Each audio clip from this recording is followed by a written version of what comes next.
রাগের মাথায় আপনি সন্তানকে বললেন তুই মর, ফেরেশতারা বলল আমিন। তোর ভবিষ্যৎ অন্ধকার, ফেরেশতারা বলল আমিন। রেগে মেগে আপনি আপনার মেয়েকে বললেন জীবনেও তোর কপালে স্বামীর ভাত জুটবে না, ফেরেশতারা আবারও বলল আমিন। আচ্ছা, আপনি না সেই ব্যক্তি যে তার নিজের জীবনের চাইতেও সন্তানকে বেশি ভালোবাসেন? আপনি না সেই ব্যক্তি যে তার সন্তানের জন্য হাসতে হাসতে নিজের জীবনটাও দিয়ে দিতে পারেন? আপনি না সেই ব্যক্তি যে আল্লাহর কাছে নিজের চাইতেও সন্তানের জন্য বেশি দোয়া করে? তাহলে কি করে নিজের হাতে নিজের সন্তানের এত বড় ক্ষতি করতে পারলেন? Doesn't make any sense. Common sense বলতে কিচ্ছু নাই আপনাদের? আপনারা কি জানেন না আপনাদের রাগের মাথায় বদদোয়া করাগুলো ফেরেশতারা আমিন বলে? দাওয়াতুল ওয়ালিদ আলা ওয়ালাদি, বাবা মা তার সন্তানের জন্য যেই দোয়া করে সেটা ভালো হোক কিংবা বদদোয়া হোক, আল্লাহ সেটাই কবুল করে নেয়।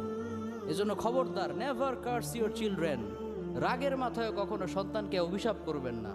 খুব বেশি রাগ উঠে গেলে তার জন্য উল্টা ভালো দোয়া করেন।